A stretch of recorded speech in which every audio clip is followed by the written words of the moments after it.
لا حول ولا قوة إلا بالله العلي العظيم.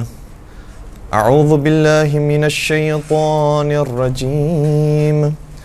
بسم الله الرحمن الرحيم. الحمد لله رب العالمين. الحمد لله الذي أحصى كل شيء عددا وجعل لكل شيء أمدا وقدر كل شيء تقديرا. ثم الصلاة والسلام على النبي الأمي العربي القرشي الهاشمي المكي المدني الأبتحي التهامي العبد المؤيد والرسول المسدد المصطفى الأمجد المحمود الأحمد حبيب إله العالمين أبي القاسم محمد.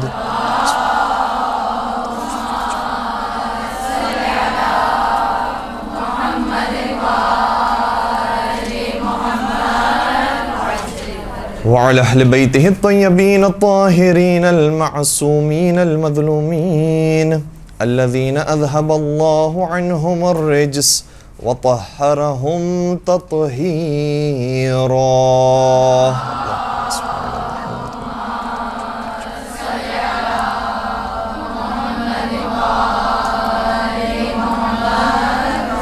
ولعنة الله على أعدائهم أجمعين.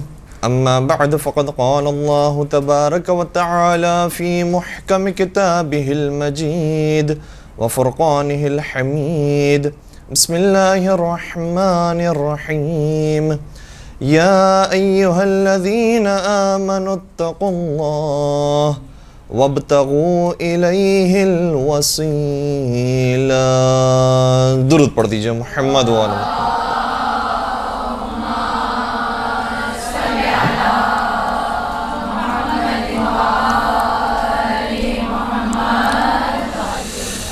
سامعین گرامی، الحمدللہ یہاں پر آپ تمام عالمات اور طالبات تشریف رکھتی ہیں اور بہت سارے موضوعات سے واقف ہیں۔ آج اس موضوع پر مجھے مختصر سے گفتگو کرنی ہے اور انشاءاللہ دو موضوعات پر آج گفتگو کی جائے گی۔ ان میں سے پہلا موضوع وسیلے کا موضوع ہوگا، توسل اور وسیلہ۔ اس موضوع کے تحت یقیناً آپ کی کئی افراد سے گفتگو بھی ہوتی رہی ہوگی اور کئی سوالات آپ کے ذہنوں کے اندر بھی موجود ہوں گے۔ انشاءاللہ ان سوالات کو بھی نوٹ ڈاؤن کیجئے گا اور وقت ہوا تو ضرور ان سوالات کے جوابات دینے کی کوشش کی جائے گی۔ وسیلے کے موضوع کے اوپر بہت ساری گفتگو کی جاتی ہے، لیکن آج ہم کوشش کریں گے کہ ایک نئے زاویے سے اور نئے رخ سے آپ کی خدمت میں اس موضوع کو پیش کریں۔ عام طور پر جب اس پر گفتگو کی جاتی ہے تو اہل منبر ماشاءاللہ اچھے طریقے سے اس کا حق ادا کرتے ہیں اور کئی سارے دلائل کے ذریعے وسیلے کو ثابت کرتے ہیں کہ وسیلے کی ضرورت ہے۔ لیکن آج ہم اس موضوع پر اس انداز سے بحث کریں گے کہ قرآن ایک طرف سے کہہ رہا ہے کہ نحن اقرب الیہ من حبل الورید، ہم تمہاری شہرت سے زیادہ تم سے قریب ہیں۔ تو وہ خدا جو ہم سے زیادہ ہم سے قریب ہو، وہ خدا جو سمیع اور بصیر ہو، وہ خدا کے ما تخفی فی الصدور، جو دلوں کے اندر راز پوشیدہ ہیں اس کو بھی جانتا ہو، اتنا قریب جو ذات ہو، کیا ضرورت ہے کہ ہم وسیلے کو اختیار کریں؟ کیوں ہم ڈائریکٹ پروردگار سے نہیں مانگ لیں؟ تو پہلی بات تو یہ ہے کہ وسیلے کا اختیار کرنا اور وسیلہ ہر دعا کے اندر شامل کرنا کوئی ضروری نہیں ہے۔ بالکل پروردگار سے ڈائریکٹ مانگا جا سکتا ہے اور قرآن کریم کے اندر کئی ساری دعائیں موجود ہیں۔ ربنا اغفر لنا ذنوبنا، یا ربنا اغفر لی ولوالدی، یا ربنا آتنا فی الدنیا حسنہ وفی الآخرۃ حسنہ، رب زدنی علما، رب ارحمہما کما ربیانی صغیرہ۔ تو یہاں پر ہم جب دعا مانگ رہے ہیں تو ڈائریکٹ کہتے ہیں رب، اے ہمارے پالنے والے، اے ہمارے صاحب اختیار، ربنا، اے ہمارے پروردگار۔ تو یہاں بظاہر کوئی وسیلہ نہیں ہے، ڈائریکٹ پروردگار سے مانگا جا رہا ہے۔ اور بہت ساری دعائیں ہیں، اسی طریقے سے اللہم کے لفظ کے ساتھ بھی قرآن کریم میں دعائیں موجود ہیں۔ اور پھر اگر ہم صحیفہ سجادیہ کو دیکھیں، مفات الجنان کو دیکھیں اور دعاؤں کی کتابوں کو دیکھیں تو بہت سارے مقامات پر بغیر وسیلے کے بھی دعا مانگی گئی ہے، تو اس کے اندر کوئی حرج نہیں ہے۔ لیکن جو اعتراض کرنے والے ہیں وہ اس انداز سے اعتراض کرتے ہیں کہ جب ہم آیات قرآنیہ کو دیکھتے ہیں تو آیات قرآنیہ یہ کہہ رہی ہیں کہ پروردگار تم سے قریب ہے، اور جو قریب ہوتا ہے پھر اسے کسی وسیلے کی احتیاج نہیں ہے، تو ہم کیوں بلا وجہ کسی اور کو بھی شامل کریں پروردگار اور اپنے درمیان میں؟ اگر ہم نے کسی وسیلے کو اختیار کیا تو ہماری بات اور لیٹ پہنچے گی پروردگار تک، اور دیر سے پہنچے گی پروردگار تک، اور ہو سکتا ہے کہ وسیلہ ایسا ہو جو ہم نے اختیار کیا ہو تو وہ بات پروردگار تک پہنچانے کے قابل بھی نہ ہو۔ تو کیا ہی بہتر ہے کہ ہم اس وسیلے کو اور واسطے کو نکال دیں اور ڈائریکٹ پروردگار سے مانگیں، تو ہماری دعا زیادہ جلدی قبول ہوگی۔ اور ویسے دیکھا جائے تو قرآن کی آیات بھی ایک انداز سے سپورٹ کر رہی ہیں اس بات کو، دوسری طرف سے دیکھا جائے تو عقل اور منطق اور فلسفہ بھی سپورٹ کر رہا ہے، کیونکہ عقل اور منطق کے مطابق بھی، فلسفے کے مطابق بھی پروردگار ہر جگہ پر موجود ہے، جبکہ ہم کسی کو اگر وسیلہ اختیار کریں گے تو وہ ہر جگہ پر نہیں ہے، یا بہرحال اگر وہ ہر جگہ پر بھی ہے تو پروردگار کی وجہ سے ہے، پروردگار نے اسے طاقت دی ہے، ورنہ اس کے اندر تو کوئی قدرت نہیں ہے۔ تو پروردگار جو ہر جگہ پر ہے، پروردگار جو صاحب اختیار ہے، پروردگار جو صاحب علم ہے، پروردگار جو صاحب قدرت ہے، اور پروردگار جو ہم سے سب سے زیادہ نزدیک ہے، ہم اس تک پہنچنے کے لیے وسیلہ کیوں اختیار کریں؟ یہ سوال اس انداز سے پیش کیا جاتا ہے۔ اس کا جواب دینے سے پہلے ایک اور ہم سوال کریں گے، وہ یہ ہے، اور اس سوال سے ہی اس کا جواب ہے۔ سوال یہ ہے کہ مجھے یہ بتائیے، جب ہمیں کوئی حاجت پیش ہوتی ہے، ہم کوئی چیز مانگنا چاہتے ہیں پروردگار سے، کوئی ہمارا سوال ہوتا ہے، اس کے لیے ہمیں کیا دعا کرنی چاہیے؟ ہمیں اس کے لیے کیا دعا کرنی چاہیے؟ کیا جواب ہے اس کا؟ سبھی ایک آواز ہو کر یہ کہیں گے کہ ہمیں دعا کرنی چاہیے، دعا مانگنی چاہیے۔ جب ہمارا کوئی سوال ہے تو دعا کے ذریعے وہ حل ہوگا۔ سوال پھر ہمارا وہی ہے کہ وہ خدا جو تمہاری شہرت سے زیادہ نزدیک ہے، ضرورت کیا ہے کہ اپنے الفاظ کے ذریعے اسے مانگو، دعا کے ذریعے اس سے مانگو۔ تمہارے دل کے اندر خیال آ گیا، بس یہی کافی ہے، دعا کرنے کی کیا ضرورت ہے میرے ساتھ؟ بات پہنچ رہی ہے؟ ہمارا سوال یہ ہوگا، آپ یہ کہتے ہیں کہ کوئی سوال ہے ہمارا، کوئی حاجت ہے، کوئی پریشانی ہمیں، ہم اس کے لیے کیا کریں؟ کہا پروردگار سے مانگو۔ کیسے مانگے؟ کہا دعا کرو۔ اگر ہم دعا کریں گے اور الفاظ کا سہارا لیں گے، اپنی زبان کا سہارا لیں گے، تو یہ بھی تو ایک وسیلہ ہے، اور اس خدا سے ہمیں مانگنے کی ضرورت کیا ہے جو ہمارے دل کے حالات سے زیادہ بہتر واقف ہے؟ اور پھر وہی ساری باتیں آئیں گی کہ وہ جو شہر کے حیات سے زیادہ نزدیک ہے، وہ کہ جو ہر جگہ پر موجود ہے، وہ جو سمیع اور بصیر ہے، وہ جو صاحب علم ہے، وہ جو صاحب قدرت ہے، کیا ضرورت ہے کہ ہم اپنے الفاظ کو استعمال کریں اور پھر اس سے کوئی حاجت طلب کریں؟ کوئی ضرورت نہیں۔ تو پھر دعا مانگنا بھی چھوڑ دیں۔ جب وہ اتنا نزدیک ہے تو کچھ کہنے کی بھی ضرورت نہیں، بس ہمارے ذہن میں خیال آیا، ہمارے دل میں کوئی ارمان آیا، خود بخود پروردگار تو پہنچ گئی بات، پھر دعا مانگنے کی بھی ضرورت نہیں ہے۔ کیوں ہم دعا مانگتے ہیں؟ سوال یہ ہے کہ کیوں ہم پھر دعا مانگتے ہیں؟ اگر کوئی ہو تو اس کا جواب دے کہ پھر دعا مانگنے کا کیا فلسفہ ہے؟ احسن، اس کا یہی بہترین جواب ہے کہ ہم ویسے دعا نہیں مانگتے، مگر یہ کہ پروردگار نے خود یہ حکم دیا ہے کہ مجھ سے مانگو، پکارو، یاد کرو تاکہ میں تمہاری حاجت روائی کروں۔ تو چونکہ حکم پروردگار ہے اس لیے ہم مانگتے ہیں، ورنہ تو یہ تو سوء ادب ہے کہ وہ جو حالات سے ویسے ہی واقف ہیں ہم اس کو بتائیں کہ یہ ہمارے حالات چل رہے ہیں۔ وہ کہے گا مجھے تمہارے حالات زیادہ بہتر معلوم ہیں، تم ہمیں کیا بتاؤ گے؟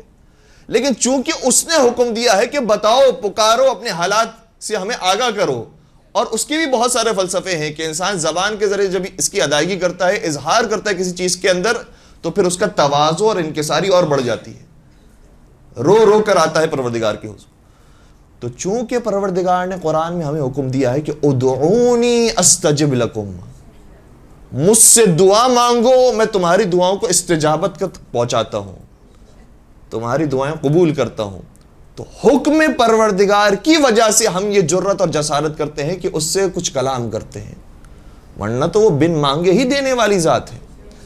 دعائے ماہ رجب کے اندر یہ جملہ آیا ہے کہ یا من یعطی من سألہ یا من یعطی من لم یسألہ ومن لم یعرف، اے وہ ذات جو اس کو دیتی ہے جو اس سے مانگتا ہے، اور اس کو بھی دیتی ہے جو اس سے نہیں مانگتا اور اس کو نہیں جانتا،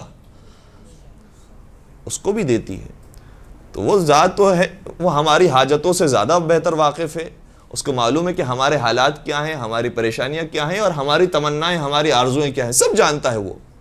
لیکن پھر بھی حکم دیا گیا کہ مانگو، الفاظ کا سہارا لو، اس کے سامنے آ کر آداب دعا کے ساتھ حاضر ہو۔ تو جب ہم دعا کے معاملے کے اندر یہ کہتے ہیں کہ چونکہ حکم پروردگار ہے اس لیے ہم مانگ رہے ہیں، اسی طرح سے وسیلے کے موضوع پر بھی ہمیں یہی جواب دینا چاہیے کہ چونکہ حکم پروردگار ہے کہ یا ایھا الذین آمنوا اتقوا اللہ وابتغوا الیہ الوسیلہ، اے صاحبان ایمان اللہ کا تقوی اختیار کرو اور اس تک پہنچنے کے لیے وسیلہ تلاش کرو۔ تو حکم پروردگار کی وجہ سے ہم وسیلہ اختیار کرتے ہیں۔ اگر حکم پروردگار نہیں ہوتا اور حکم پروردگار یہ ہوتا کہ مستقیماً مجھ سے مانگو، تو ہم کوئی وسیلہ اختیار نہیں کرتے، پروردگار سے مانگ رہے ہوتے۔ لیکن حکم پروردگار ہے۔ اور کیوں ہے حکم پروردگار؟ اب اس کے اندر فلسفے بہت ہیں اور اس کے اندر بہت ساری باتیں ہیں، یہ ہمارا موضوع نہیں کہ کیوں یہ حکم رکھا گیا، لیکن ایک سادہ سی بات یہ ہے کہ پروردگار یہ چاہتا ہے کہ جس طرح سے ہم پروردگار کی معرفت حاصل کر رہے ہیں، پروردگار سے محبت رکھ رہے ہیں، اسی طریقے سے ان وسیلوں سے بھی محبت کریں اور ان وسیلوں کی بھی پیروی کریں اور ان کا بھی احترام کریں کہ جن کے ذریعے ہماری یہ دعا پوری ہونے والی۔ تو حکم پروردگار کی وجہ سے ہم یہ کام کر رہے ہیں، اور حکم پروردگار جب آ جائے تو وہاں پر کوئی عقل و منطق کام نہیں آتی۔ یہ بالکل اسی طرح سے ہے کہ فجر کی 2 رکعت نماز ہم کیوں پڑھتے ہیں؟ کیوں پروردگار نے پوری رات جب ہم سوئے ہوئے تھے تو جگا کر کہا کہ اٹھو، 10 رکعت نماز کے لیے نہیں، 5 رکعت نماز کے لیے نہیں، صرف 2 رکعت نماز کے لیے۔ ہماری نیند تو خراب ہو ہی گئی ہے، اب 5 رکعت پڑھوا لے، کہ نہیں ہمیں صرف 2 رکعت چاہیے۔ اگر کسی نے آ کر اضافہ کیا، کہا کہ نہیں میں اب کھڑا ہو ہی گیا ہوں تو اب میں 3 رکعتیں پڑھ کے چھوڑوں گا، کہ اب نہ تمہاری 3 رکعت قبول ہوگی نہ 2 رکعت قبول ہوگی، چونکہ تم نے اپنی مرضی کی دعا کی، اپنی مرضی کی نماز پڑھی ہے، تو نہ اب 3 قبول ہوگی نہ 2 قبول ہوگی۔ ہم جو چاہ رہے ہیں ہمیں وہی چاہیے، صرف 2 رکعت مانگی ہے تو 2 رکعت چاہیے، 4 مانگی ہے تو پھر 2 نہیں چاہیے، پھر 4 ہی چاہیے۔ اسی طرح سے وسیلے کا بھی معاملہ ہے۔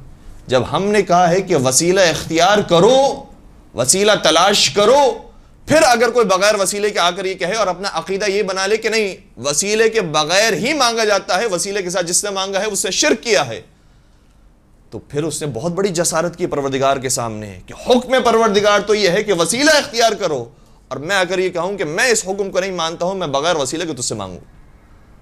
یہ بالکل اسی طرح سے ہے کہ جیسے شیطان نے گویا جملہ کہا تھا کہ پروردگار میں تجھے تو سجدہ کر سکتا ہوں لیکن میں آدم علیہ السلام کو سجدہ نہیں کر سکتا۔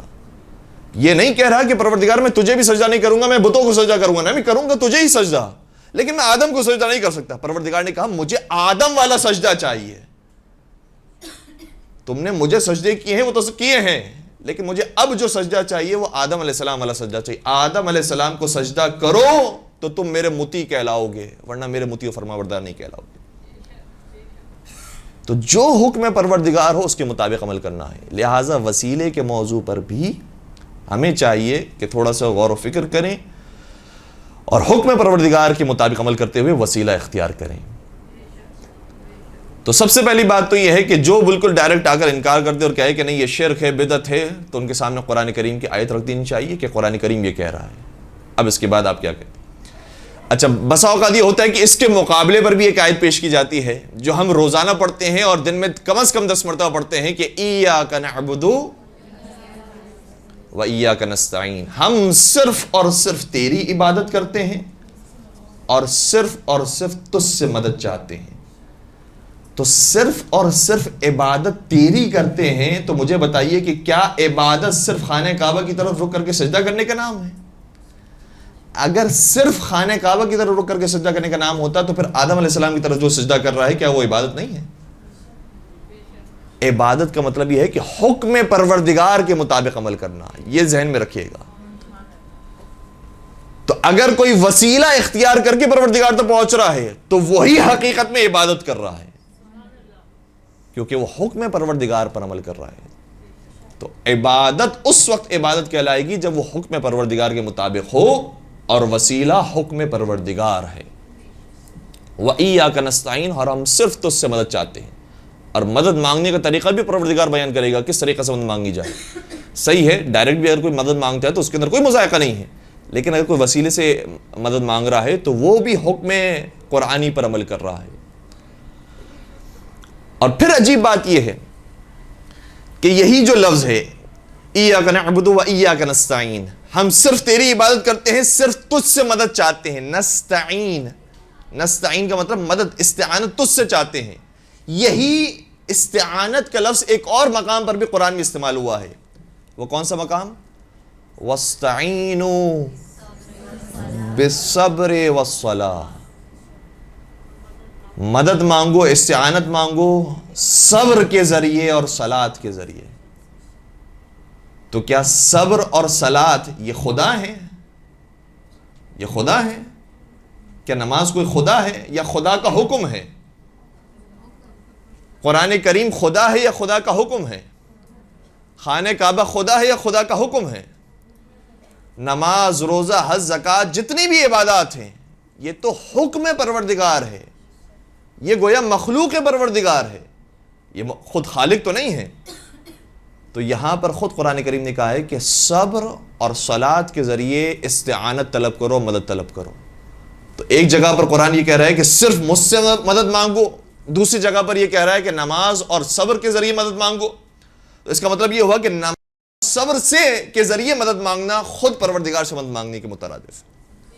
یہاں تک بات پہنچ گئی۔ اب ایک اور خوبصورت حدیث ہم آپ کی خدمت میں ہدیہ کرتے ہیں، جو نبی اکرم حضرت محمد مصطفیٰ صلی اللہ علیہ وآلہ وسلم سے بھی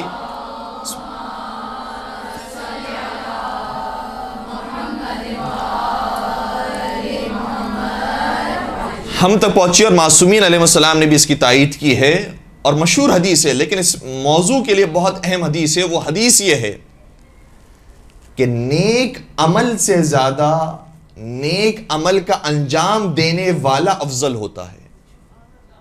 بہت خوبصورت حدیث ہے، یعنی نماز سے زیادہ افضل نماز کو انجام دینے والا ہوتا ہے، حج سے افضل حج پر جانے والا ہوتا ہے، روزے سے خود روزے سے افضل روزہ رکھنے والا ہوتا ہے۔ تو جو عمل کر رہا ہوتا ہے وہ خود عمل سے زیادہ افضل ہوتا ہے۔ اب یہاں پر آئیے، قرآن نے کہا ہے کہ مدد حاصل کرو نماز اور صبر کے ذریعے۔ تو جب عمل سے مدد حاصل کرنا جائز ہے تو جو عمل کرنے والا ہے اور عمل کا واقعاً حق ادا کرنے والا ہے، جو سید الصابرین بھی ہے اور سید المصلین بھی ہے، نماز گزاروں کا بھی سردار ہے اور عابدوں کا بھی سردار ہے، صابروں کا بھی سردار ہے، تو کیا اس کے ذریعے پروردگار سے مدد حاصل کرنے میں کوئی مذائقہ ہو سکتا ہے؟ جب خود عمل کے ذریعے انسان مدد حاصل کر سکتا ہے تو جو ان سے زیادہ افضل ہیں، جو عمل کا انجام دینے والے ہیں، ان سے اگر مدد حاصل کی جائے تو اس میں بھی کوئی مذائقہ نہیں۔ یہاں تک بات لانے کے بعد ایک اور اعتراض ہے جو ہمارے برادران کی طرف سے زیادہ تر پیش کیا جاتا ہے، کہا کہ ہم بھی وسیلے کے قائل ہیں، ہم بھی وسیلہ اختیار کرتے ہیں، توسل بالکل جائز ہے، اور نبی اکرم کا وسیلہ، انبیاء کرام کا وسیلہ بالکل جائز ہے، اس میں کوئی حرج نہیں ہے۔ لیکن یہ وسیلہ اگر ہم قرآن کریم میں سرچ کریں تو وسیلہ اس وقت جائز ہوتا ہے کہ جب تک نبی اکرم حیات رکھتے ہوں۔ نبی کی زندگی میں لوگ آئے ہیں، نبی کو وسیلہ بنا کر انہوں نے دعائیں مانگی ہیں، ان کی دعائیں قبول ہوئی ہیں، تو نبی کی حیات میں تو ٹھیک ہے۔ لیکن جب نبی اکرم پردہ فرما جائیں، نبی اکرم اس دنیا میں موجود نہ ہو، تو جو موجود نہ ہو اس کے وسیلے سے دعا کرنا یہ جائز نہیں ہے۔ یہ قرآن کریم میں کہیں نہیں ذکر ہوئی۔ اور قرآن کریم کی چند آیات کا وہ حوالہ بھی پیش کرتے ہیں، وہ آیات بھی الحمدللہ آپ کے اذہان عالیہ کے اندر ہوں گی۔ مثال کے طور پر حضرت یوسف علیہ السلام کے بھائیوں نے وسیلہ بنایا ہے اپنے بابا جان کو، تو ان کے بابا جان حیات رکھتے تھے، ان کی زندگی میں ان کو وسیلہ بنایا، اور ان کے جملوں کو قرآن کریم نے اس طرح سے لکھا ہے کہ یا ابانا استغفر لنا ذنوبنا، اے ہمارے بابا جان ہمارے گناہوں کے لیے آپ استغفار کر دیجئے۔ تو اب تک تو یہ کہہ رہے تھے کہ درمیان میں کوئی دوسرا کیسے آ گیا، ڈائریکٹ آپ پروردگار سے استغفار مانگیے، لیکن یہاں تک اب آ گئے کہ نہیں، قرآن میں آیا ہے کہ اگر ہم کسی کے وسیلے سے بھی استغفار کرتے ہیں تو بالکل وہ وسیلہ جائز ہے، اس شرط کے ساتھ کہ وہ زندہ ہو. اگر وہ دنیا سے چلے گئے تو پھر کوئی وسیلہ نہیں ہے. دوسری آیت ظاہر سورہ مائدہ کی بلکہ سورہ نساء کی آیت ہے، اور یہ آیت نبی اکرم کے زمانے کی ہے. صحابہ کرام کے لیے آیت نازل ہوئی، وَلَوْ أَنَّهُمْ إِذْ ظَلَمُوا أَنفُسَهُمْ جَاءُوكَ وَاسْتَغْفَرُوا اللَّهَ فَاسْتَغْفَرُوا اللَّهَ وَاسْتَغْفَرَ لَهُمُ الرَّسُولُ لَوَجَدُوا اللَّهَ تَوَّابًا رَحِيمًا. آیت یہ کہہ رہی ہے کہ اگر ان لوگوں میں سے کسی نے اپنے نفس پر ظلم کیا ہے، یعنی گناہ کر لیا ہے، جاؤکا، یہ آپ کے پاس آئیں، آپ کی خدمت میں آئیں اور آپ سے کہیں کہ ہمارے لیے استغفار کر دیجئے، اور خود بھی یہ استغفار کریں تو لَوَجَدُوا اللَّهَ تَوَّابًا رَحِيمًا، تو یہ پروردگار کو بہت معاف کرنے والا اور بہت مہربان پائیں گے. تو انہوں نے کہا کہ یہ آیت بھی آئی ہے تو زمانہ رسول کے اندر آئی تھی، رسول اکرم زندہ تھے، اس وقت یہ آیت موجود تھی، لوگ اس طرح سے وسیلہ اختیار کرتے تھے، بالکل جائز ہے. لیکن جب نبی اکرم نے پردہ فرما لیا، اس کے بعد نبی اکرم کا واسطہ وسیلہ جائز نہیں ہے. ظاہر سی بات ہے کہ اب اس حوالے سے ہمارے پاس آیت اس اعتبار سے نہیں ہے چونکہ نبی اکرم جب تک زندہ تھے اس وقت تک تو آیتیں نازل ہو رہی تھی.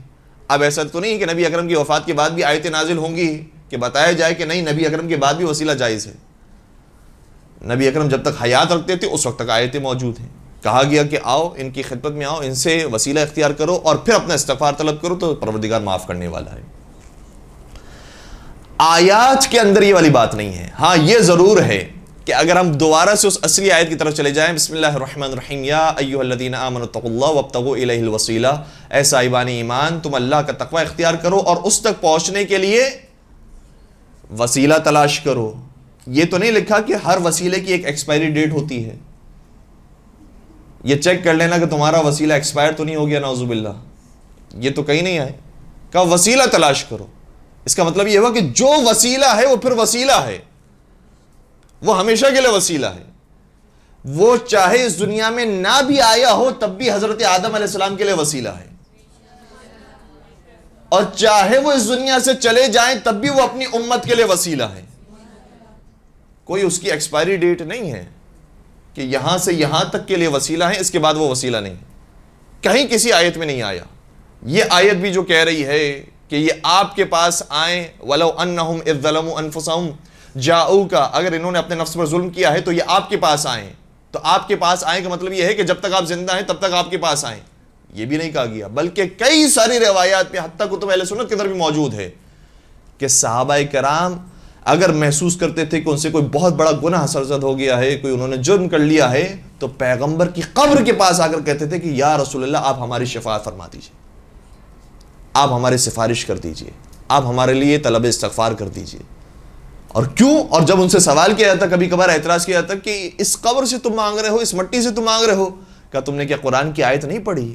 وَلَوْ أَنَّهُمْ إِذْ ظَلَمُوا أَنفُسَهُمْ جَاءُوكَ فَاسْتَغْفَرُوا اللَّهَ وَاسْتَغْفَرَ لَهُمُ الرَّسُولُ لَوَجَدُوا اللَّهَ تَوَّابًا رَحِيمًا.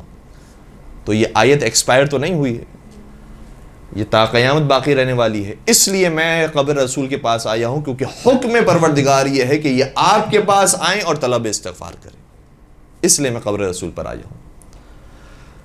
تو صراحت کے ساتھ بہرحال قرآن کریم میں آیت موجود نہیں.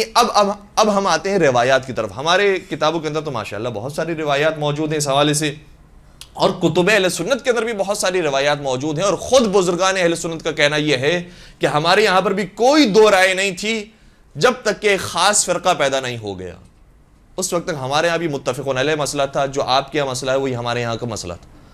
ہم دونوں ایک ہی فکر کے تھے. لیکن یہ جو بعد میں نئی فکر آئی ہے اور جس نے سارے مسلمانوں کو تتر بتر کر دیا اور ایک دوسروں کو دشمن بنا دیا ہے، ان لوگوں نے آ کر مسئلہ خراب کیا.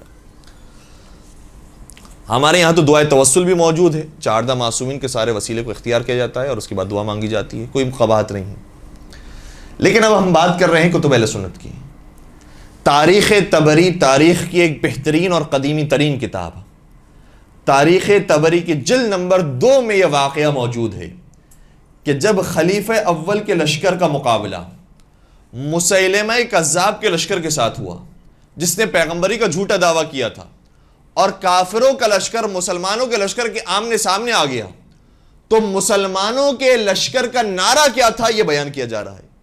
کان شعارہم یومئذ یا محمدا، اس دن مسلمانوں کے لشکر کا نعرہ یہ تھا یا محمدا یا محمدا کہہ کر جنگ کرتے تھے۔ تو کہا جائے گا صحابہ کرام آپ تو ماشاءاللہ سے سب سے بڑے موحد ہیں، توحید پرست ہیں، آپ کیوں شرک کرنے کے لیے نعوذ باللہ آگے بڑھ گئے؟ آپ یا اللہ کہنے کے بجائے یا محمد کیوں کہہ رہے ہیں؟ تو ان کی طرف سے بھی جواب آئے گا یا محمد کہنا شرک نہیں ہے، محمد ہی کے وسیلے سے پروردگار سے مانگنا یہی عین توحید ہے۔ مل کے درود پڑھ دیجئے گا محمد و آل محمد۔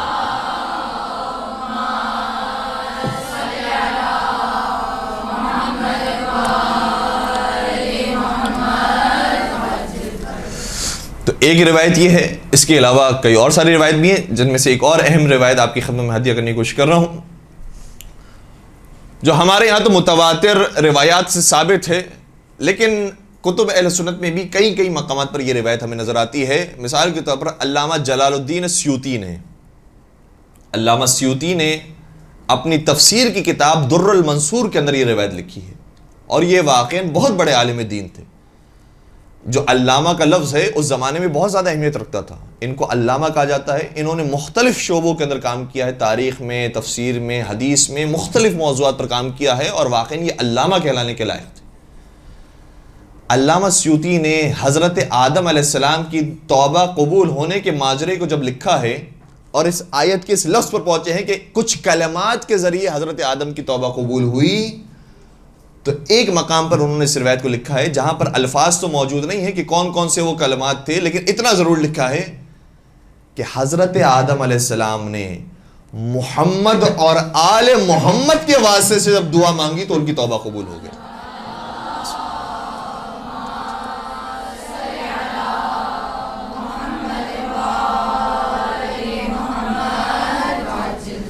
تو حضرت آدم علیہ السلام نے محمد و آل محمد علیہ السلام کی تشریف آوری سے پہلے ان سے واسطہ طلب کیا ہے، اور اب تو ان کی تشریف آوری ہو چکی ہے، تو ان کے آ جانے کے بعد اگر ان سے وسیلہ اختیار کیا جائے تو اس کے اندر کیا قباحت ہے؟ اور اگر انسان واقعاً آدمی کہلانے کے لائق ہو، حضرت آدم کا سچا اور ان کا وفادار اور فرما بردار اولاد کہلانے کے لائق ہو، تو پھر اسے بھی چاہیے کہ سنت آدم علیہ السلام پر عمل کرتے ہوئے وہ بھی محمد و آل محمد کا وسیلہ اختیار کریں۔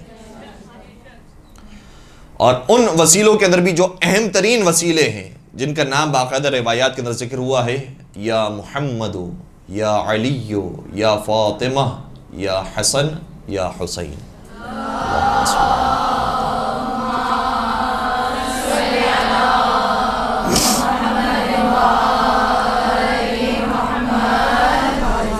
یہ بہت بڑے وسیلے ہیں، بہت بڑے وسیلے ہیں۔ کبھی کبھار ہم ان کو معمولی چھوٹے چھوٹے کام کے اندر ہم کہہ جاتے ہیں، البتہ ہمیشہ یاد رکھنا چاہیے، لیکن جو بالکل ناممکن کام ہو اس میں بھی یا محمد ہو، یا علی ہو، یا فاطمہ کہہ دیا، بس آپ کا کام حل ہو جائے گا۔ یہ بہت ہی عظیم وسیلے ہیں۔ خود دعائے فرج کے اندر بھی ان کا وسیلہ اختیار کیا گیا ہے، اور دعائے فرج وہ ہے کہ جو امام زمان علیہ الصلوۃ والسلام نے تعلیم فرمائی تھی۔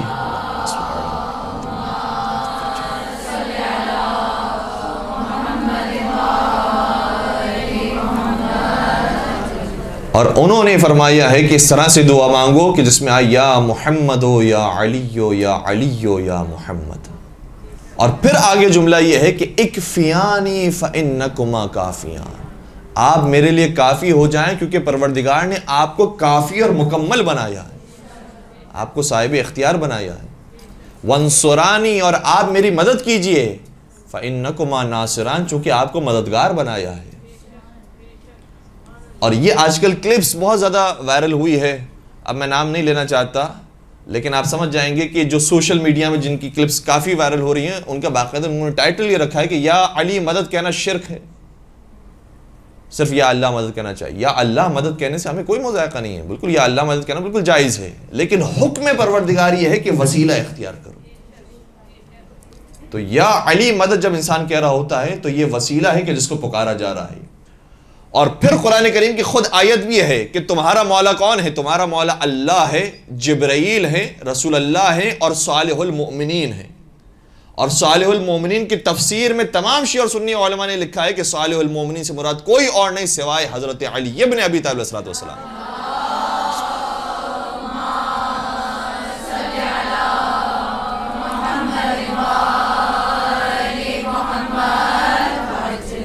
تو خدا سے بہتر تو اور کوئی توحید کا درس نہیں دے سکتا.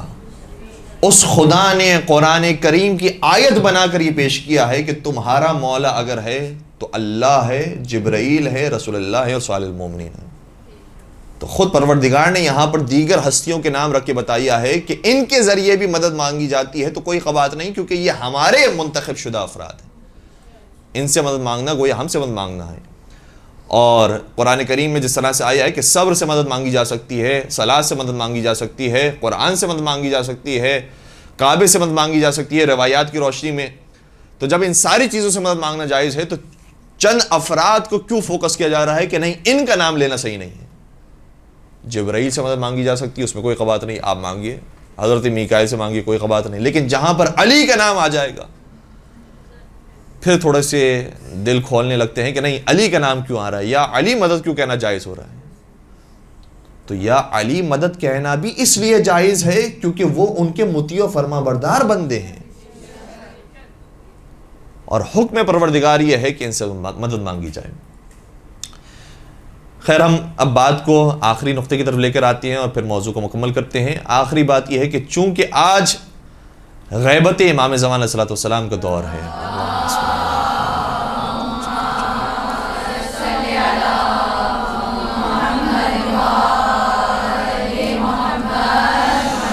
تو غیبت کے زمانے میں بطور خاص ہمیں چاہیے کہ امام وقت سے مدد مانگیں. امام وقت ہمارے مددگار ہیں، اور اس حوالے سے کئی سارے واقعات ہیں اور روایات کے اندر بھی بات ملی ہے. کبھی کبھار ایسا ہوتا ہے کہ امام وقت سے ایسا محسوس ہوتا ہے کہ نصرت حاصل ہوئی ہے اور کسی سید نے آ کر ہماری مدد کر دی ہے. لیکن روایات کے اندر یہ بھی آیا ہے کہ کچھ افراد ایسے ہیں کہ جو امام وقت کی طرف سے ہماری مدد کو آتے ہیں، وہ خود امام وقت نہیں ہوتے. خود امام زمانہ بہت سی جگہ پر مدد کے لیے نہیں پہنچتے بلکہ تعارف کرواتے ہیں تاکہ لوگ ان کو بھی پہچانیں کہ جن کو یہ معمولی سمجھ رہے ہیں یہ ہمارے خاص الخاص افراد ہیں. ان میں سے ایک نام آغا جعفر مجتہدی کا ہے، اور آغا جعفر مجتہدی بہت بڑے عارف، بہت بڑے سالک، اور کئی ساری انہوں نے ریاضتیں کی جس کے بعد ان کو یہ مقام و مرتبہ حاصل ہوا. گرچہ بہت بڑے مجتہد نہیں تھے لیکن پروردگار کے راستے میں انہوں نے قدم رکھا ہے اور کوشش کی ہے کہ میں ہر وہ کام کروں جو پروردگار کی خوشنودی کے مطابق ہو. ایک صاحب یہ بیان کرتے ہیں کہ جو ان کے کلاس فیلو تھے، آغا احمد طباطبائی ان کا نام ہے، ایران میں آغا جعفر مجتہدی کے ساتھ ساتھ تھے. کہتے ہیں کہ میں جرمنی آ گیا اور وہاں پر میں اپنے میڈیکل کو پڑھ رہا تھا اور ڈاکٹر بن رہا تھا. تو ایک مرتبہ گھر کے اندر جب میں داخل ہوا تو گھر کے دروازے کے اندر ہی ایک خط پڑا تھا. میں نے خط کو کھولا تو اس میں لکھا تھا کہ آغا جعفر مجتہدی کی طرف سے یہ خط ہے، تمہارے حال احوال کیا ہیں؟ اور حال احوال پوچھنے کے بعد یہ کہا کہ اگر تم چاہتے ہو کہ مجھ سے ملاقات کرو تو شہر سے باہر فلاں پہاڑی کے اوپر ایک جھوپڑی نما چیز موجود ہے، جھوپڑی ہے، وہاں پر آ کر ہم ملاقات کر سکتے ہیں.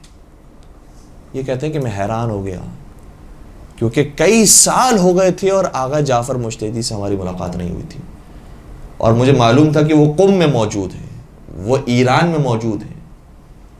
مجھے بڑا تعجب ہوا کہ وہ جرمنی آ گئے ہیں. خیر، میری بڑی تمنا تھی کہ میں ان سے ملاقات کروں اور ان سے کچھ فیض حاصل کروں. میں نکلا شہر سے باہر اور جس جگہ کا انہوں نے ایڈریس دیا تھا وہ جگہ میں پہلے دیکھ چکا تھا، اس لیے میں فوراً سے وہاں پہنچا. رات کا وقت تھا، سردی بہت زیادہ تھی، برف باری موجود اور برف باری ہو رہی تھی. جس پہاڑی کا انہوں نے کہا تھا وہ پوری برف سے ڈھکی ہوئی تھی. مجھے کوئی راستہ نہیں ملا کہ میں اوپر چڑھ سکوں.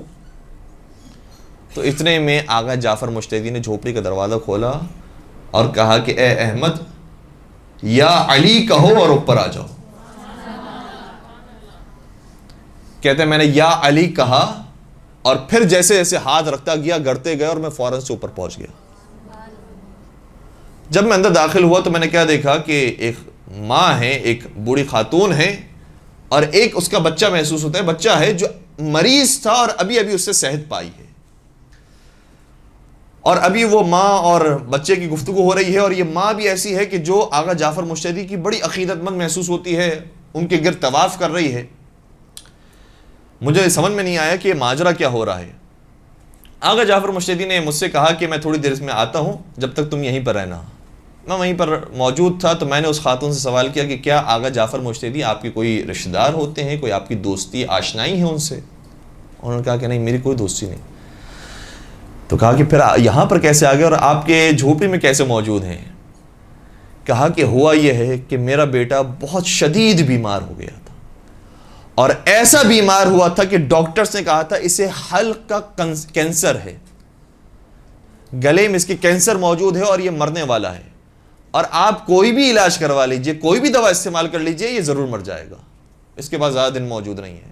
کیا ہی بہتر ہے کہ آپ ہنسی خوشی کے ساتھ ہی اور سیر و تفریح اور عیاشی کے ساتھ ہی دن گزار لیں۔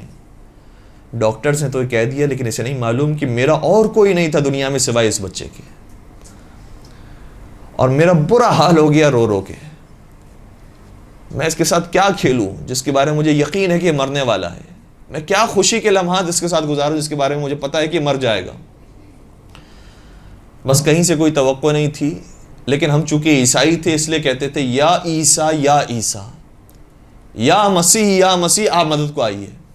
آپ تو مردے زندہ کرتے تھے، یہ مرا تو نہیں ہے، یہ تو ابھی زندہ ہے، اس کو شفا دے دیجئے۔ میں پکارتی رہی، اور پھر میں اس طرح سے پکارتی تھی یا مریم بھی کہتی تھی۔ ایک رات جناب مریم میرے خواب میں آئی، اور انہوں نے مجھے یہ فرمایا کہ اس زمانے میں ہمارے ہاتھوں میں اختیار نہیں ہے، بلکہ اختیار حضرت عیسیٰ کے بعد آنے والے ایک نبی حضرت محمد صلی اللہ علیہ وآلہ وسلم کے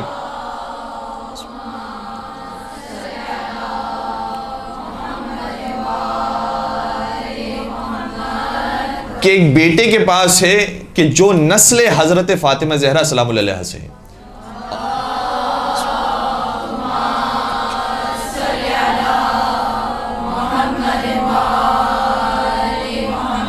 اور ان کا نام مہدی ہے، جن کے ہاتھوں میں اختیار ہے۔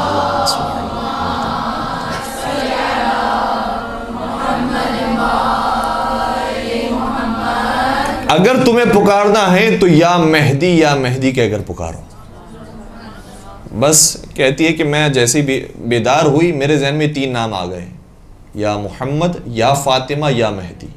بس میں اس طرح پکارتی رہی، اور جب یا مہدی کہتی تھی تو خاص توجہ رکھتی تھی کہ ان کے ہاتھوں میں اختیار ہے اس زمانے میں، اس لیے یا مہدی زیادہ میں پکارتی تھی۔ اور جب میں نے ان کو نصرت کے لیے پکارا تو یہ شخص دروازے پر دستک دینے کے لیے آ گیا۔ میں نے دروازہ کھولا تو کچھ سلام اور کلام کے بعد یہ ڈائریکٹ میرے بیٹے کے پاس آیا، اور بیٹا بالکل مرنے کے قریب تھا، لیکن اس نے کمر کے نیچے ہاتھ رکھا اور ایک چوتھا نام لیا جو مجھے نہیں معلوم تھا۔ اس نام کو اس نے لیا، اور جیسے ہی وزن تھوڑا سا اس کا اٹھایا، میرا بیٹا صحتیاب ہو گیا اور اٹھ کے بیٹھ گیا۔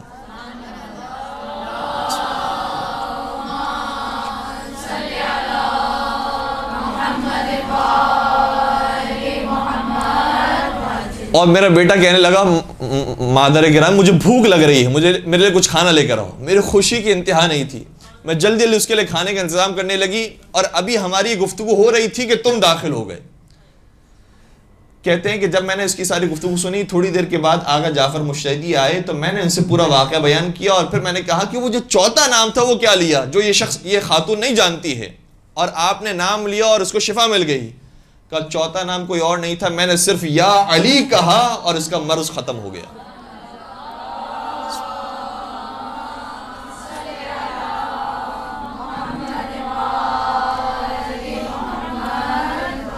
تو یہ وسیلے بڑے مقدس وسیلے ہیں، بہت وزنی، بہت بھاری وسیلے ہیں، یا محمد ہو، یا علی ہو، یا فاطمہ۔ اور وہ جو واقعہ ہے آغا صاحب زمانی کا، میں پورا واقعہ ذکر نہیں کر رہا، لیکن اس کے اندر بھی یہی وسیلہ انہوں نے بیان کیا کہ مجھے سید بزرگوار نے سکھایا تھا، جب امام زمانہ کو یاد کرنا ہو اور پکارنا ہو تو اس طرح سے پکارو، یا محمد ہو، یا علی ہو، یا فاطمہ، یا صاحب الزمان اغثنی۔ اے محمد مصطفیٰ، اے علی مرتضیٰ، اے فاطمہ زہرا، اے صاحب الزمان میری مدد کو آئیے۔ اور مشکل حالات میں واقعی مدد ہوتی ہے، لیکن ہم مشکل کو مشکل سمجھیں اور یہ بھی یقین رکھیں کہ ہمارا مشکل کشا موجود ہے۔ مشکل کشا صرف زمانے رسول کے اندر مولا علی کی صورت میں موجود نہیں تھے، بلکہ آج بھی علی مرتضیٰ کی صورت میں امام زمان علیہ السلام موجود ہے۔ شبیہ ہے علی مرتضیٰ، شبیہ ہے محمد مصطفیٰ، شبیہ ہے حسین سید الشہداء آج بھی موجود ہے۔ ایک طالب علم تھا کہ جس نے بڑی غربت میں شادی کی اور اپنے خانم کو اور اپنی وائف کو بتایا ہوا تھا کہ اس طرح کی میرے حالات ہیں۔ کہتے جب ہم نے شادی کر لی تو پہلی رات مجھے یہ خبر ملی کہ جو میری وائف کے رشتہ دار ہیں وہ ہم سے ملنے کے لیے آ رہے ہیں، مبارکباد دینے کے لیے آ رہے ہیں۔ یہ بھی کبھی کبھار ایسا اتفاق ہوتا ہے کہ لوگ یہ سمجھتے ہیں کہ ہم ان کے پاس جا رہے ہیں مبارکباد دینے کے لیے تو وہ خوش ہوں گے، لیکن پتہ چلتا ہے کہ ان کے معاملات بڑے سنگین ہیں، بڑے خراب ہیں، اگر ہم چاہیں گے تو ہو سکتا ہے کہ اور وہ پریشان ہو جائیں۔ تو کہتے ہیں کہ میرے پاس کچھ نہیں تھا، واقعاً کچھ نہیں تھا، یعنی کچھ نہیں اس معنوں میں نہیں کہ میں بہت زیادہ کچھ نہیں کر سکتا تھا، نہیں، میں کچھ بھی نہیں کر سکتا تھا، نہ گوشت نہ مرغی، کچھ بھی نہیں میرے گھر میں موجود ہے، کچھ کھانے کے لیے جو مناسب چیز ہو جو مہمانوں کی ضیافت کر سکوں کچھ بھی موجود نہیں۔ کیا کریں؟ انہوں نے کہا کچھ دیر میں حاضر ہونے والے ہیں۔ کہا کہ میں نے اپنی زوجہ سے کہا کہ چولہے پر ایسے ہی پانی چڑھا دو۔ انہوں نے پانی چڑھا دیا اور وہ پانی بوائل ہونے لگا، ابلنے لگا، کچھ نہیں اس کے اندر۔ کہا کہ میرے بیوی کے جو رشتہ دار تھے وہ آ گئے، جب وہ بیٹھے اب ہم دونوں پریشان ہیں کہ اب کھلائیں گے کیا انہیں۔ کہا کچھ دیر نہیں گزری تھی، ہم دونوں نے خلوت اختیار کی اور ہم دونوں نے صرف اپنے زمانے کے امام کو پکارا، کہا یا صاحب الزمان ادرکنی، اے مولا امام زمانہ ہماری مدد کو آئیے۔ اور یہ جو دعائے فرج ہے یہ تفصیلی دعا ہے، کبھی کبھار موقع کی مناسبت سے انسان کو دعائیں پڑھنی چاہیے۔ کچھ موقع ہوتے ہیں جب دعائے توسل پڑھے انسان، کبھی دعائے فرج پڑھے انسان، کبھی دعائے جوشن کبیر پڑھے انسان، اور کبھی کچھ وقت نہیں ہے، ہمارے پاس کچھ نہیں ہے کہ ہم زیادہ پڑھ سکیں، صرف اتنا کہہ دے یا صاحب الزمان ادرکنی، صرف اس وسیلے کو اختیار کریں۔ البتہ اور بھی مختصر دعائیں ہیں، مثال کے طور پر انسان محمد والے محمد پر درود بھیجے، یہ بھی بہت بڑی دعا ہے۔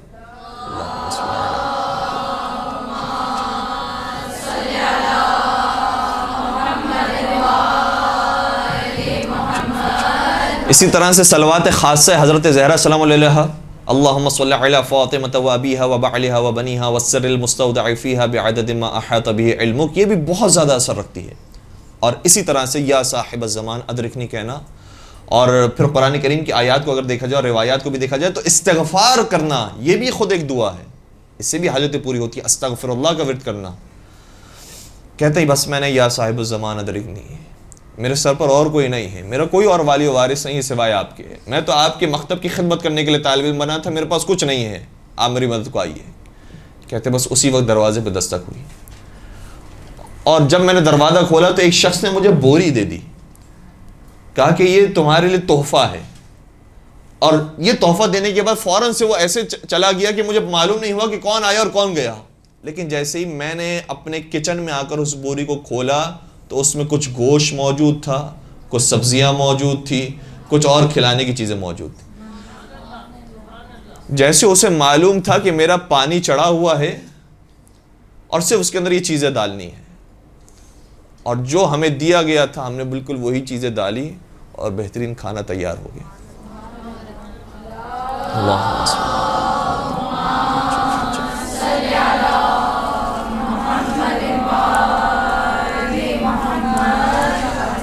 تو ایسے مشکل وقت میں ہمیں معلوم ہونا چاہیے کہ ہمیں کرنا کیا ہے۔ بعض دفعہ یہ ہوتا ہے کہ جب مشکل ہمارے اوپر آتی ہے، پریشانی ہمارے اوپر آتی ہے تو سمجھ ہی نہیں آتا کہ ہمیں کرنا کیا ہے۔ اس میں جو ڈراموں میں دکھایا گیا ہے، جو فلموں میں بتایا گیا ہے، وہ تو یہ کہ صرف آؤ بکا کرنی ہے، چیخو پکار کرنی ہے، ہر ایک کو شکایت کرتے رہنی ہے، اور نعوذ باللہ اتنی غلط باتیں اور اتنی کفران نعمت کی چیزیں ہمیں سکھائی گئی ہیں کہ یا اللہ تجھے میرا ہی گھر نظر آیا، میں تو اتنا دیندار ہوں، اتنا پرہیزگار ہوں، یہ ساری چیزیں کہنا یہ ہمیں سکھایا گیا۔ جبکہ یہ معلوم ہونا چاہیے کہ جب پریشانی آئے تو ہمیں مشکل کشا کو پکارنا ہے، ان کے وسیلے سے پروردگار کو پکارنا ہے، یہ ہماری داد رسی کر سکتے ہیں اور کوئی نہیں کر سکتا۔ سید ابو الحسن اصفہانی کا بچپن کا زمانہ تھا، بہت بڑے ہمارے مرجع ہیں، آیت اللہ بروجردی کے بعد ان کی مرجعیت کا زمانہ تھا، سید ابو الحسن اصفہانی کہتے ہیں جب میں بچپنے میں حوضہ علمیہ کی طرف آیا، گاؤں سے آیا تھا اصفہان پڑھنے کے لیے، 10 سال کے تھے تقریباً، اور یہ واقعہ ظاہراً انہوں نے اپنی کتاب کے آغاز میں لکھا ہے۔ کہتے ہیں جب میں 10 برس کا تھا حوضہ علمیہ آیا تو میرے والدین نے بہت زیادہ مجھے منع کیا کہ وہاں جا کر کیا کرو گے، کیسے رہو گے، کیا کھاؤ گے، لیکن میرا شوق تھا کہ نہیں مجھے علم دین حاصل کرنا ہے، اس لیے میں آ گیا۔ ایک دن ایسا ہوا کہ میرے والد صاحب حوضہ علمیہ میں مجھ سے ملنے کے لیے آئے، اور سخت سردیاں تھیں، کھانے کے لیے تو کچھ مناسب تھا ہی نہیں، یعنی وہی سوکھی روٹیاں ہوتی تھی، لیکن گرمی پیدا کرنے کے لیے اور جو سردی سے بچنے کے لیے جو چیزیں ہوتی ہیں وہ بھی میرے کمرے میں موجود نہیں تھی، نہ مناسب لحاف موجود ہے، نہ کمبل موجود ہے، نہ ہیٹر موجود ہے، کچھ بھی نہیں ہے، حتیٰ جلانے کے لیے ایک چراغ اور ایک شمع بھی موجود نہیں تھی۔ اسی سردی میں میں رہتا تھا۔ جیسے ہی میرے والد صاحب میرے کمرے میں داخل ہوئے، انہوں نے شور شرابہ کیا اور ہنگامہ کیا کہ میں نے کہا تھا تمہیں کہ یہاں پر تمہیں کچھ نہیں ملے گا، تم اپنا وقت ضائع کر رہے ہو، اٹھاؤ اپنے سارے وسائل کو اور اپنے ساری کتابوں کو جمع کرو، ہم دوبارہ سے اپنے گاؤں جا رہے ہیں۔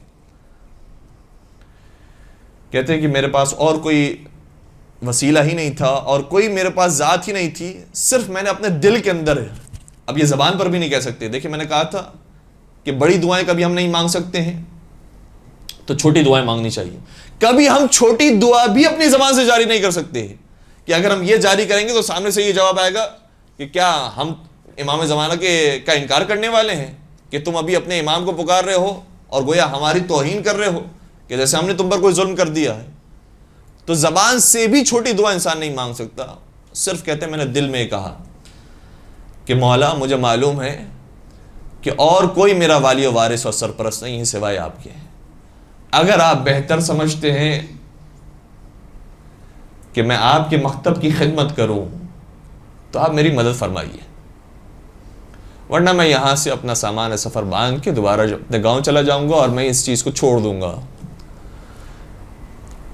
جیسے ہی میرے یہ دل سے ٹوٹے ہوئے دل سے آواز نکلی کہ جس کا کوئی والی و وارث نہیں ہوتا اس کا امام اس کا والی و وارث ہوتا ہے، دروازے سے، مدرسے کے دروازے میں گھنٹی بجی، چوکیدار نے اس سے معلوم کیا اور آواز دی مجھے، کہا کہ تمہارا کوئی مہمان آیا ہے تم سے ملنے۔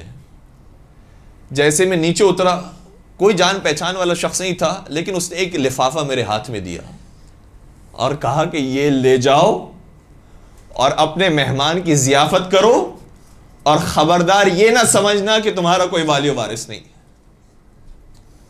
کہتے میرے بچپنے کا زمانہ تھا، میں تو اس کے جملے کو یاد بھی نہیں رکھ سکا اور سمجھ نہیں پایا اس وقت، لیکن جیسے ہی میں اپنے کمرے میں آیا خوشی کی انتہا نہیں تھی۔ میں نے کہا کہ بابا جان ابھی میں آپ کے لیے سارے انتظامات کرتا ہوں، آپ فکر مند نہ ہوں، یہاں پر ہم ٹھیک ٹھاک اچھے انداز سے رہ رہے ہیں، اور دیکھیے میرے پاس اتنا بڑا یہ لفافہ کوئی شخص دے کر گیا ہے اور اس نے کہا ہے کہ خبردار کبھی یہ نہ سمجھنا کہ تمہارا کوئی والی و وارث نہیں ہے۔ کہتے میرے والد سمجھ گئے جملے کا مطلب کیا تھا، اور میرے والد نے مجھ سے کہا کہ بیٹا جس ڈائریکشن کو تم نے اختیار کیا ہے وہی بہترین ڈائریکشن ہے، اس سمت کو چھوڑنا نہیں، اسی راستے میں رہنا اور اپنے ہدف تک پہنچنا۔ اور پھر خود میرے والد نے مجھے اتنا سپورٹ کیا کہ میں آہستہ آہستہ اس حوضے میں پڑھتا رہا اور ایک مجتہد اور ایک مرجع بن گیا۔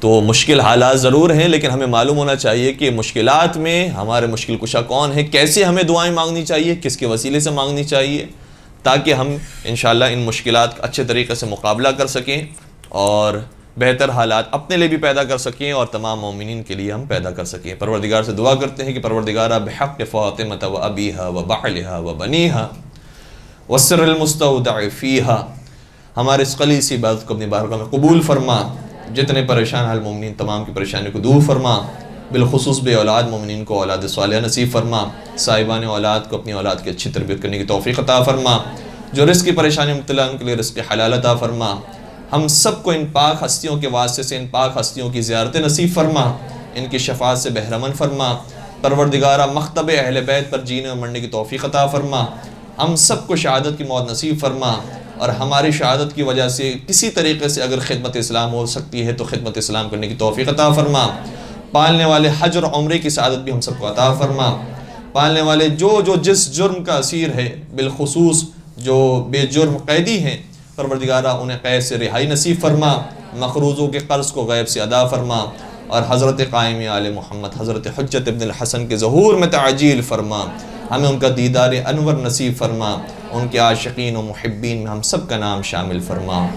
ربنا تقبل منا انك انت السميع العليم وتب علينا انك انت التواب الرحيم برحمتك يا ارحم الراحمين۔